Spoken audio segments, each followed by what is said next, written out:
بچوں زندگی کی خوبصورتی ہر انسان چاہتا ہے، اور یہ صرف در مصطفیٰ سے ملے گی۔ ایک اچھا بیٹا، پہلی شکل ہے اچھا بیٹا، اور میرا نبی کہہ رہا ہے کاش میرے ماں باپ زندہ ہوتے، اور نہیں تو میری ماں زندہ ہوتی تو تم دیکھتے میں کیا کرتا۔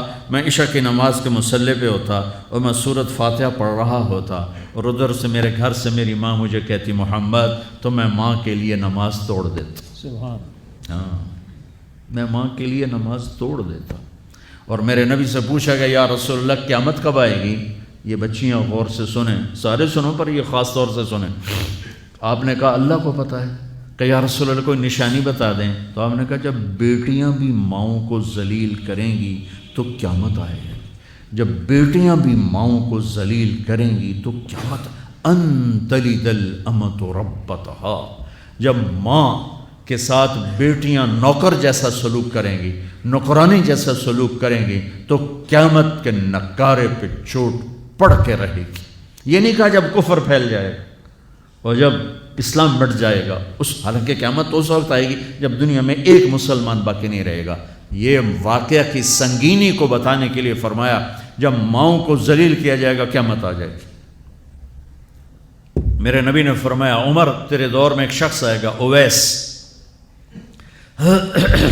اس کا قبیلہ ہوگا مراد، آگے سب کاسٹ ہوگی قرن، اویس بن عامر، اسے دعا کروانا، وہ کالے رنگ کا ہوگا، چھوٹے قد کا ہوگا، اور اس سے دعا کروانا، دعا تو بھی کروانا، علی تو بھی کروانا، علی اور عمر، اویس ان کے لیے دعا کریں۔ انہوں نے پوچھا کیوں؟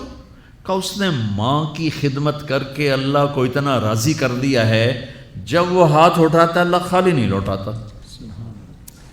اللہ کی قسم عمر و علی کو اویس کی دعا کی ضرورت نہیں تھی، امت کو پیغام دینا تھا کہ مائیں ذلیل ہو رہی ہیں آج، اور باپ جوان اولاد سے چھپتے پھر رہے ہیں، تو میرے رب میرے نبی نے یہ آگے پیغام دینا تھا کہ نبی ہو کر رسول ہو کر کہہ رہے ہیں کاش ماں ہوتی تو میں اس کے لیے نماز توڑ دیتا۔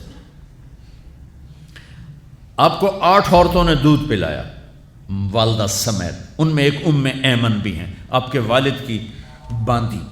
تو گھر میں تشریف فرما تھے، ایمن بیٹھی تھی حضرت عائشہ، تو ایمن کہنے لگی یا رسول اللہ پانی تو پلا دیں۔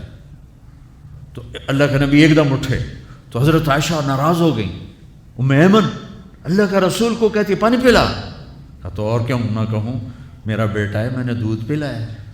تو حضرت میرے نبی نے کہا ہاں عائشہ یہ میری ماں ہے، اس کا میں نے دودھ پیا ہے۔ آپ اٹھے، گھڑے میں سے پانی بھر کے یوں دونوں ہاتھوں سے حضرت ایمن کو پیش کیا جو حبشی باندی تھی، چونکہ دودھ پیا ہے تو ماں کا لفظ صادق آ گیا، تو بجائے اس کے کہ برا مناتے آپ خادم بن کے اپنی ماں کو دودھ پلانے والی ماں کو آپ نے، حضرت حلیمہ سعدیہ تشریف لائیں، آپ نے اپنی چادر بچھا کر اس کے اوپر بٹھایا۔ ہمیں پیغام دینا تھا، آنے والے زمانوں میں یہ ہونا تھا۔ سبحان اللہ۔ امام ابو حنیفہ کا نام تو سب کو معلوم ہے نا، ایک اور عالم بتاتا ہوں، عبد الرحمن بن ابی لیلہ، ان میں علمی کھٹ پٹ تھی بہت زیادہ، آپس میں بنتی نہیں تھی۔